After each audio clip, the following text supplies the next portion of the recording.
Para jemaah sekalian yang disayangi Allah dan dicintai Allah, dalam kesempatan kali ini kita akan sedikit membahas tentang fadilah atau keutamaan tentang masalah adzan.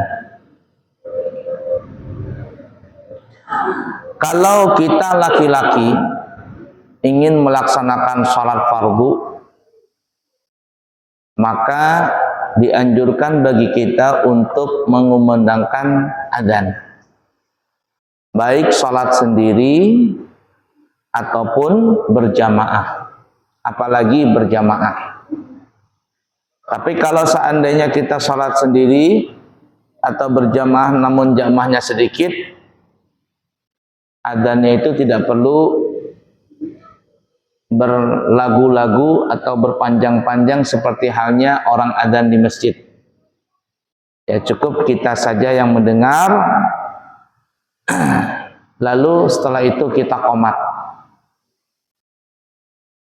Sedangkan perempuan kalau ingin melaksanakan sholat fardu, maka perempuan tidak disunatkan adzan, tetapi bagi mereka hanya sunnah iqamat saja.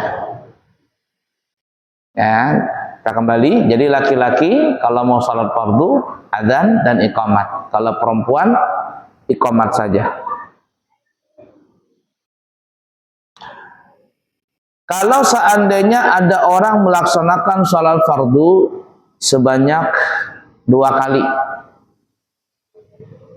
seperti contohnya orang sholat jamak, atau ada orang mengqadha sholat 2 kali atau 3 kali sholat, maka sholat yang pertama itu disunahkan adzan dan iqamat, sedangkan sholat yang kedua, ketiga, dan seterusnya hanya iqamat saja.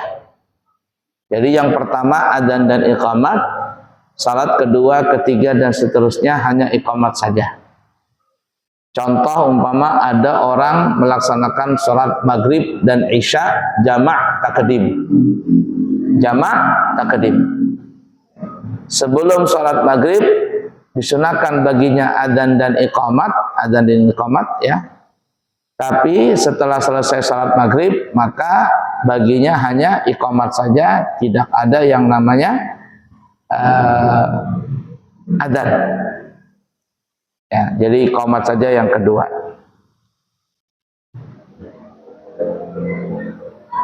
Nah, itu ya adzan. Dan adzan ini para jamaah bukan hanya diperuntukkan hanya sholat, diperuntukkan hanya sholat fardu. Memang asalnya itu adzan tadi dikumandangkan adalah untuk memberitahukan kepada khalayak umum, kepada muslimin muslimat bahwa waktu sholat telah masuk. Juga memberitahukan di tempat itu ada pelaksanaan sholat jamaah. Tapi ada beberapa permasalahan, dibolehkan bahkan disunahkan adzan walaupun bukan untuk sholat. Contohnya adalah seperti anak yang baru lahir. Di riwayat Imam Ibnu Sina itu disunahkan untuk adzan di telinga kanan dan diqamatkan telinga kiri. Begitu juga dalam riwayat Imam Tirmidzi ya, kanan adzan, kiri qomat. Bahkan siapa yang mengadzankan di telinga kanan anak yang baru lahir dan mengiqamatkan di telinga kirinya, lam yadurruhu ummu sibyan, maka anak tersebut akan terpelihara dari gangguan syaitan yang bernama ummu sibyan. Ummu itu ibu, sibyan anak-anak. Kuntilanak lah bahasa kitanya ya. Wewe gombel kah, kuntilanak lah, kuyang kah, Allah jaga itu. Nah begitu juga adzan dan iqamat, kata ulama disunahkan sebelum musafir. Jadi kalau ada orang mau musafir, seperti mau umrah nih ya, atau mau berhaji, itu disunahkan adzan dulu dan qomat, adzan dan qomat.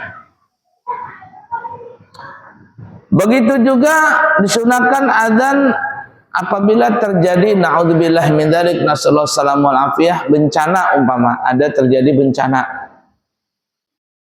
bencana, banjirkah, apalagi kebakarankah, longsorkah, naudzubillah min dzalik, nasallahu salamul afiyah, maka disunahkan adzan. Ya, disunahkan adzan saja, tidak pakai iqamat. Nah itu ya. Begitu juga kalau ingin mengusir jin, ada orang kesurupan, boleh diadzankan di telinga kanannya, dia akan kesakitan kalau mendengar suara adzan. Atau ada seseorang berjalan di tempat yang mungkin agak rada-rada angker begitu, ya, agak rada-rada angker, maka dianjurkan bagi dia untuk adzan. Karena disebutkan dalam riwayat itu bahwa apabila syaitan mendengar suara dikumandangkan azan, dia akan lari sejauh-jauhnya sampai dia tidak mendengar suara azan tersebut. Bahkan dalam riwayat yang lain dikatakan syaitan tadi sampai larinya itu terbirit-birit dan terkentut-kentut saking takutnya mendengar azan. Setelah selesai adzan baru dia kembali lagi datang untuk menggoda orang yang mau sholat. Nah itu syaitan yang terbuat dari api. Tapi kalau syaitan yang terbuat dari tanah, nggak lari dia. Alias apa ya? Manusia sudah kesyetanan, sudah dirasukin setan. Mau dengar suara adzan kah, suara qomat kah, suara apapun dia nggak akan lari, ya. Kenapa? Sudah berdarah daging setannya tadi dalam dirinya. Dibacakan ayat kursi nggak mempan dia, kursinya dilemparkan baru mempan ya.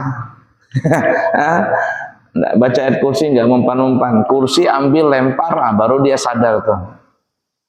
La ilaha illallah. Nah. Baik, kita akan membaca fadilah daripada keutamaan adzan.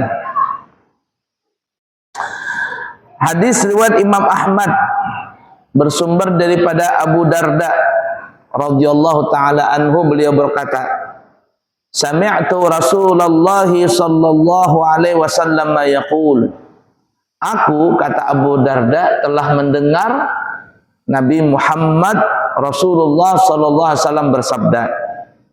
Apa kata Nabi? Ma min thalathatin la yu'adzinuna wa la tuqamu fihimus salatu illa istahwadha alaihimus syaitanu. Tidak akan ada dari 3 orang yang tidak ada suara azan di situ dan juga tidak diiqamatkan dalam sembahyang mereka, melainkan setan akan menghalanginya. Nah, jadi kalau ada orang bertiga nih ya, imam 1, makmum 2, tapi tidak ada adzan, ya, dan juga tidak ada iqamat, langsung saja Allahu Akbar, walaupun mereka salat, maka setan akan melalaikan, mengalahkannya. Ya, melalaikan, mengganggunya, bahasa kita. Istahwadha alimu syaitan, mengganggu, melalaikan, mengalahkan syaitan tadi akan mereka semua. Artinya walaupun mereka sholat, mereka ini agak rawan diganggu oleh syaitan. Nah ya, nah, sedangkan pada kita mau 1 atau mau 2 orang atau apalagi 3 orang, maka dianjurkan untuk adzan dan iqamat. Bismillah.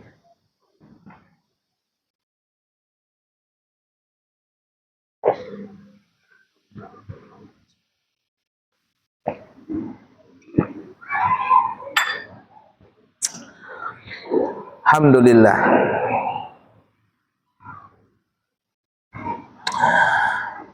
Kemudian juga dalam hadis riwayat Imam Bukhari Muslim bersumber daripada Malik ibnil Huwairith anna Nabiy sallallahu alaihi wasallam qala, sesungguhnya Nabi kita Muhammad sallallahu alaihi wasallam bersabda, idza hadaratis salatu falyu'adzin lakum ahadukum wal ya'ummakum akbarukum. Jar Nabi, apabila waktu salat telah tiba, maka hendaklah salah satu dari antara kalian mengumandangkan suara adzan. Ya, hendaklah mengumandangkan adzan. Dan hendaklah salah satu di antara kalian yang paling tua untuk menjadi imam. Maksud tua di sini ya bisa saja tua umur. Nah, kenapa? Karena zaman Nabi itu para sahabat itu rata-rata mereka standar sama, hampir-hampir rata-rata mereka hafal Quran, dan mereka juga ahli dalam ilmu syariat dan seterusnya sama saja. Maka Nabi menyuruh untuk menjadi imam orang yang paling tua di antara mereka.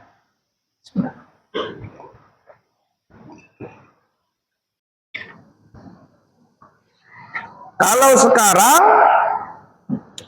apabila ada orang yang umurnya tua dan memang dia alim dalam ilmu fikih shalah dan tidak ada udzur bagi dia alias masih sehat, bugar dan sebagainya, maka dialah yang jadi imam. Tapi kalau seandainya ada orang yang umurnya tua tapi dalam ilmu fikih salat kurang menguasai atau bacaannya kurang pas atau umpama orangnya sudah udzur tidak bisa kuat untuk mimpin salat, maka bisa diartikan yang tua ini adalah tua dari segi ilmu agama. Dan memang yang diutamakan itu adalah orang yang ahli dalam ilmu fikih salat. Dialah yang pantas untuk menjadi imam. Tapi kalau semuanya standar sama, ahli fikih salat, bacaan huruf dalam membaca Al-Quran bagus, semua sama rata.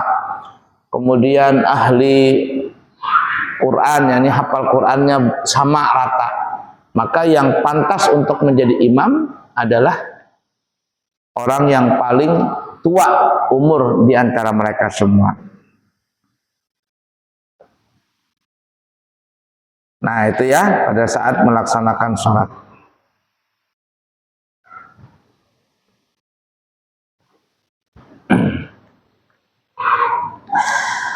Kemudian ini kita akan memberikan semangat ya bagi yang muadzin. Ini siapa yang nanti waktu isya adzan ya.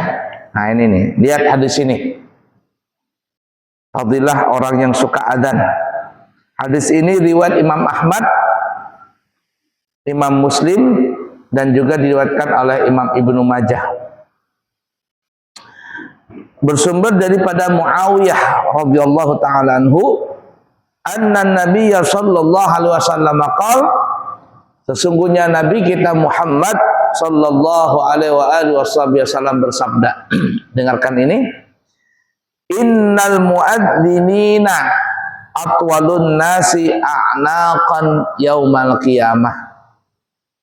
Sesungguhnya para muadzin, orang-orang yang suka mengumandangkan adzan.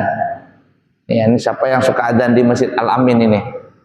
Adzan maghrib, isya, subuh, zuhur, asar. Nah, ya? Ada? Nah, ini dengarkan nih, berbahagia nih yang suka adzan. Sesungguhnya bagi para muadzin, mereka itu nanti di hari kiamat memiliki leher-leher yang panjang. Punya leher panjang. Apa maksudnya ini? Nah, di sini bisa diartikan secara zahir, artinya memang nanti di akhirat mereka itu punya leher panjang. Kenapa leher panjang? Karena nanti di akhirat itu pada kumpul jadi satu.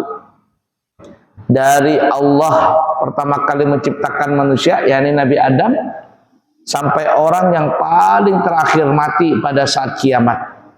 Di hari kebangkitan dikumpulkan semuanya. Kira-kira berapa triliun manusia waktu itu? Kita saja umpama ngelihat orang lagi demo banyak begitu, rasa sakit kepala, rasa sesak napas. Orang tawaf nih bulan-bulan begini nih ya, bulan Rajab, bulan Sya'ban sampai bulan Ramadan, banyaknya manusia, sampai hotel-hotel kredit penuh. Harga hotel yang biasanya normalnya 400, 200 semalam, 50 kali lipat harganya. Banyak orang umrah. Ketika orang tawaf, ya Allah, manusia padatnya bukan main. Waktu orang sa'i padat sekali, desak-desakan, dorong-dorongan. Pada saat itu, ketika dorong-dorongan, sesak napas. Apalagi orang yang kena asma duluan, susah untuk bernapas. Itu baru di dunia. Bayangkan kalau nanti di akhirat, di padang mahsyar. Dan di padang mahsyar ini kumpul, itu ada yang berpendapat padang mahsyar itu nanti ada di Palestina, di Masjidil Aqsa di Palestina. Itu pendapat pertama. Dan ada juga yang berpendapat padang mahsyar itu nanti ada pada saat di Arafah, yang biasanya tanggal 9 Dzulhijjah orang wukuf di Arafah. Di situ seluruh manusia kumpul pada ketika ini, pada setelah saat hari kebangkitan.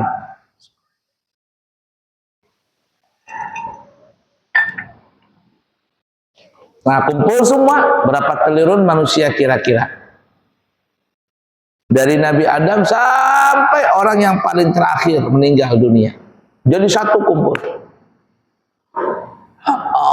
Sesak napas, berdesak-desakan manusia. Tapi bagi orang yang biasa adzan ketika hidup di dunia ini, mereka punya leher panjang, jadi nggak apa-apa desak-desakan, napasnya panjang. Coba lihat orang adzan tuh ya, kalau orang adzan jarang Allahu Akbar, Allahu Akbar, nggak ada bang begitu. Pasti dia begini, mengangkat kepala, lehernya terangkat, Allahu Akbar, Allahu Akbar. Nah gini. Nah, nanti di akhirat lehernya panjang. Ada juga yang menafsirkan maksudnya di sini adalah lehernya mah tetap kayak biasa. Ketika leher dia hidup di dunia saja, tapi maksudnya napasnya panjang, nggak sesak napas di akhirat nanti. Apalagi kena sakit asma, nggak ada. Karena sudah terbiasa mengumandangkan suara adzan dengan suara yang lantang. Tarik nafas, asyhadu an la ilaha illallah.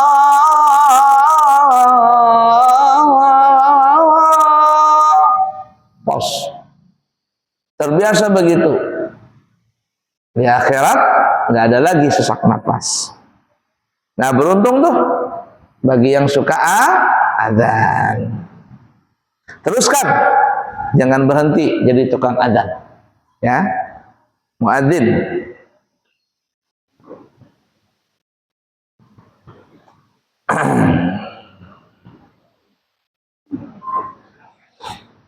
Nah, kemudian hadis riwayat Imam Ahmad, Abu Daud dan Tirmidzi bersumber daripada Abu Hurairah radhiyallahu taala anhu, beliau berkata, ini perhatikan nih, orang yang menjadi imam dan muadzin akan dapat doanya Nabi. Apa jar Nabi? Al-imamu dhaminun wal muadzinu mu'tamanun. Allahumma arsyidil a'immata waghfir lil muadzinina. Nah, coba lihat ya. Jar Nabi, imam-imam salat itu adalah penanggung jawab. Imam ini penanggung jawab, karena dia yang mimpin salat. Dan para muadzin adalah pembawa amanah. Ya, pembawa amanah. Imam yang tanggung jawab, muadzin yang menyampaikan amanah.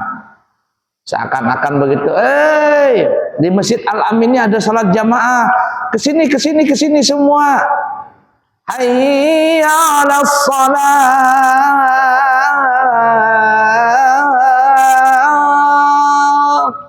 Kalau bahasa kita muadzin, ayo sini salat, kumpul. Ayo, bawa sini, marilah kita menuju salat. Jadi muadzin ini kata Nabi mu'taman, orang yang menyampaikan amanah, pembawa amanat. Sedangkan imam adalah penanggung jawab dalam pelaksanaan salat. Lalu apa jar Nabi? Allahumma arsyidil a'immata waghfir lil muadzinina. Nah, nih dapat doa terus nih.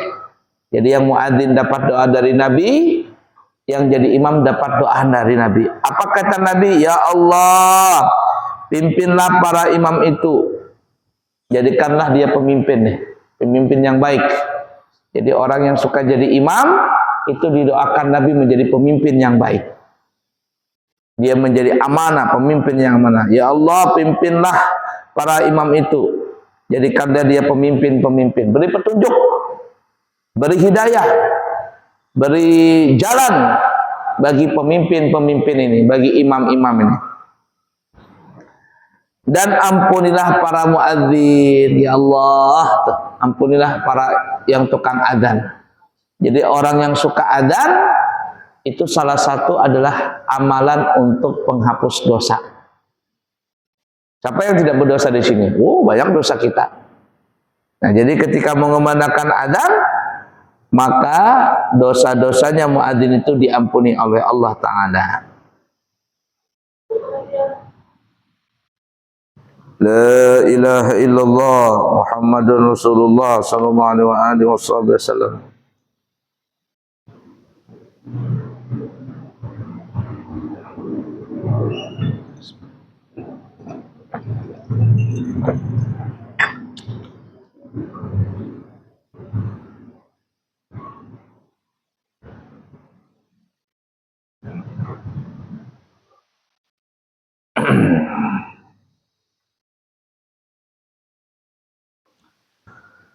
Nah, itu ya.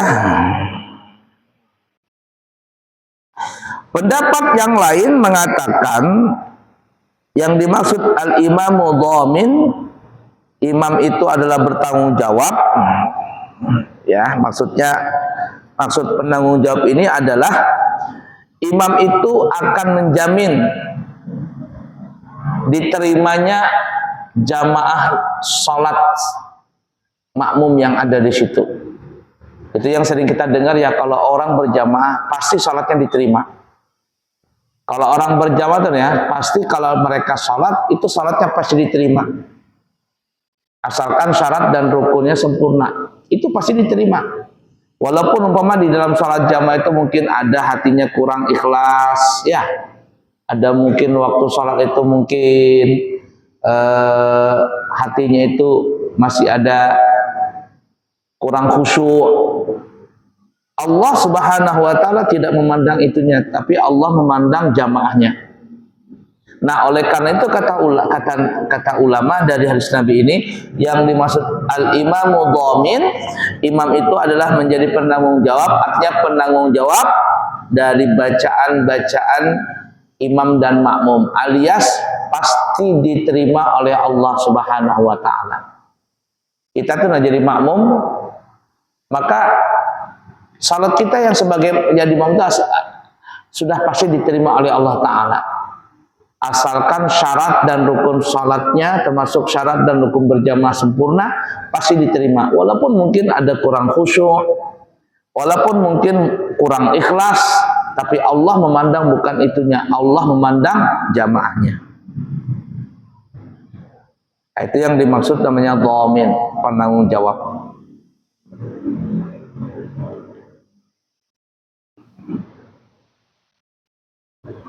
Nah, kemudian muadzin itu adalah mu'taman. Di sini ada yang mengatakan yang dimaksud mu'taman itu adalah muadzin itu akan melindungi kehormatan manusia. Ya, menyampaikan kehormatan manusia. Kenapa? Karena dengan suara muadzin orang-orang akan melaksanakan sholat berjamaah. Maka seakan-akan muadzin inilah yang melindungi mereka supaya mereka mendapatkan kehormatan di sisi Allah Subhanahu wa taala. Dapat jaminan di situ.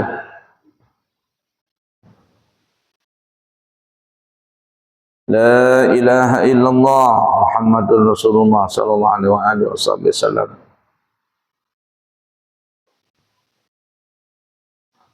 Satu lagi hadis ya. Kemudian hadis yang diriwayatkan oleh Imam Ahmad, Abu Daud dan Nasai bersumber daripada Uqbah ibni Amir.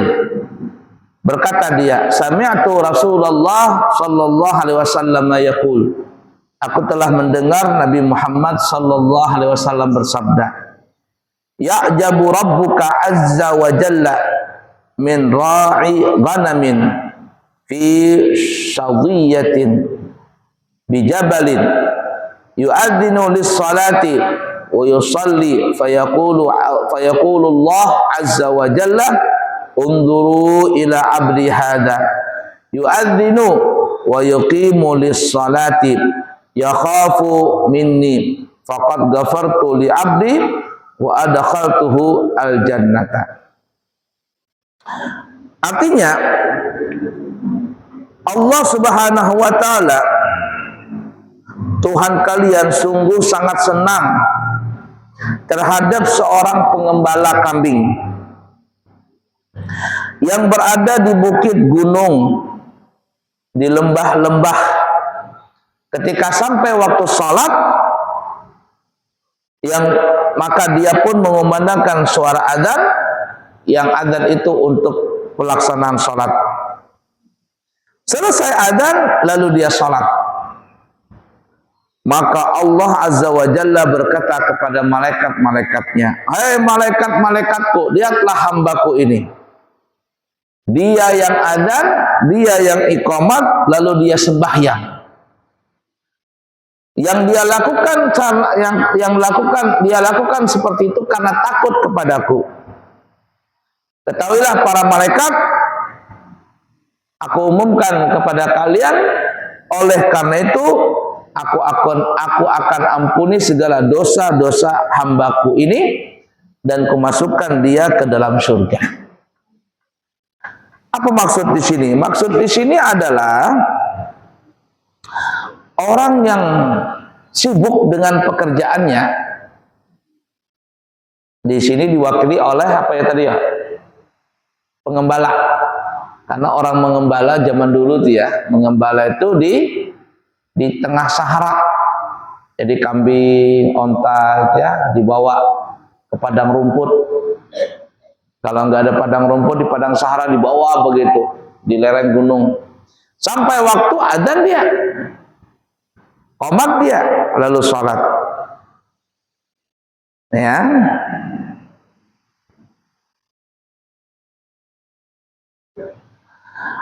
Tidak melalaikan sholat dengan pekerjaan tadi, walaupun hanya seorang pengembala.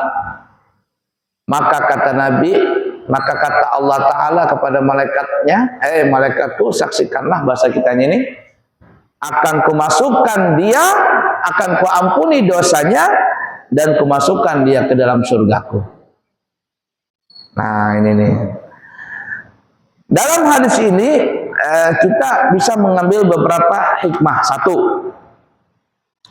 dalil bahwa dianjurkan bagi kita untuk adzan dan iqamat walaupun salatnya kita sendirian. Ini kata ulama dalam hadis ini, walaupun kita salat sendiri, maka dianjurkan kita untuk adzan dan iqamat.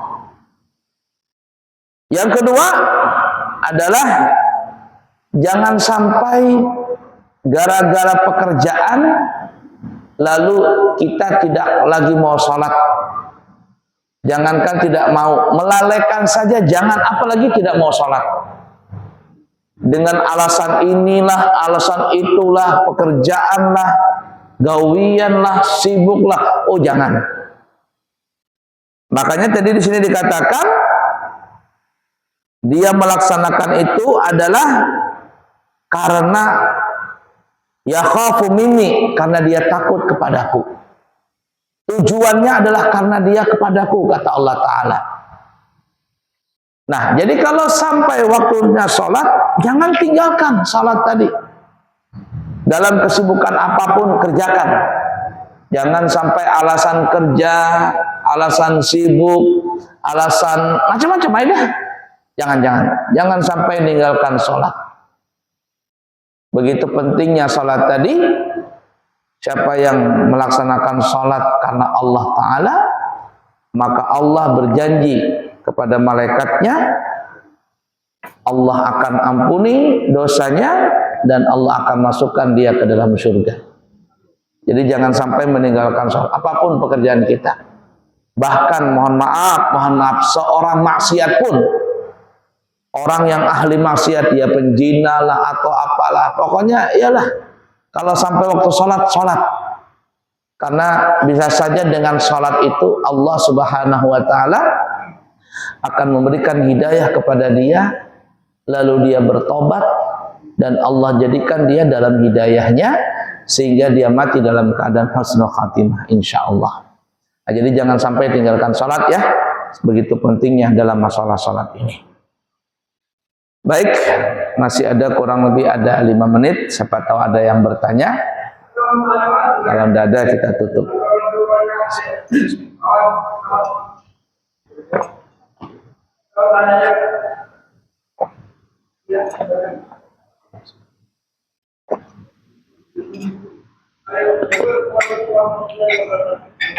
Waalaikumsalam.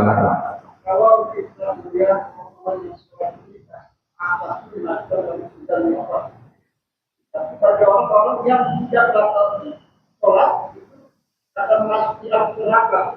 Pertanyaan saya, siapakah dulu yang masuk dalam neraka dan siapa yang masuk dalam neraka? Assalamualaikum warahmatullahi wabarakatuh. Waalaikumsalam warahmatullahi wabarakatuh. Disebutkan di dalam riwayat hadis, awwalu ma yuhasabu bihil abdu yaumal qiyamah. Pertama kali seseorang nanti dihisab di akhirat, yang ditanya itu adalah tentang masalah sholat. Fa in wujidat tammatan qubilat minhu wasairu amalih. Pada saat pemeriksaan sholat nanti, ternyata orang ini Masya Allah ketika hidup di dunia sholatnya sempurna, nggak pernah ketinggalan sholat, maka Allah akan terima sholatnya dia dan Allah akan terima seluruh amal ibadah yang lainnya. Tapi sebaliknya, fa in wujidat naqisatan ruddat alaihi wasairu amalih. Tetapi apabila orang ini didapati dalam hidupnya di dunia sering meninggalkan sholat, maka orang tersebut sholatnya akan ditolak dan seluruh amal ibadahnya juga ditolak. Itu yang dikatakan sama ulama, bagaimanapun keadaan kita tidak boleh kita meninggalkan sholat. Saking tingginya sholat itu, maka sholat ini diletakkan rukun Islam yang kedua.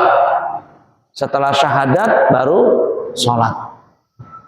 Nah, jadi bagaimanapun keadaan kita, mesti kita sholat lebih dahulu.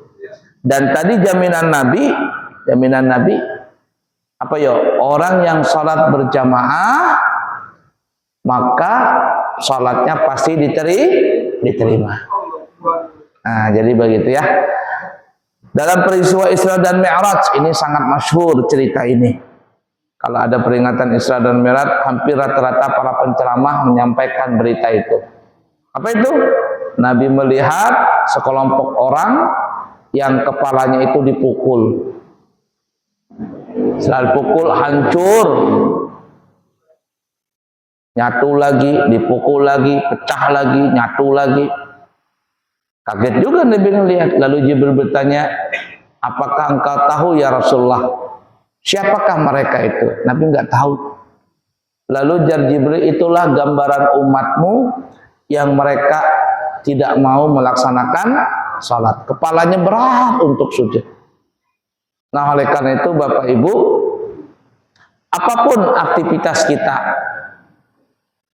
dan bagaimanapun kelakuan kita, mau baikkah, mau jahatkah, bahkan mohon maaf ya, seorang penjudi, seorang penzina, seorang pencuri, ya jangan sampai meninggalkan sholat. Kalau belum bisa meninggalkan maksiat, jangan sampai juga meninggalkan sholat. Ya, urusan dosa dan sebagainya itu urusan lagi. Penting sholat dulu. Sholat, jangan sampai meninggalkan sholat. Nah, saking pentingnya sholat itu. Baik, kiranya cukup sekian dulu. Insya Allah kita sambung lagi. Siapa tahu ada yang kepingin berangkat umrah di awal Ramadan, ada keberangkatan bersama kami insya Allah di tanggal 28 Februari. Dan juga nanti ada juga berangkat tanggal 1 April. Harganya 30 juta selama 12 hari. Siapa tahu ada yang kepingin berangkat awal Ramadan 28 Februari berangkat, dan setelah Idul Fitri hari raya kedua tanggal 1 April berangkat juga. Kita buka harganya 30 juta selama 12 hari. Siapa ada yang berminat silakan hubungi kami. Yang baik dari Allah, yang buruk dari pribadi mohon maaf, mohon ampun. Subhanakallahumma wa bihamdika asyhadu an la ilaha illa anta astaghfiruka wa atubu ilaihi wa akhiru kalam. Wassalamualaikum warahmatullahi wabarakatuh.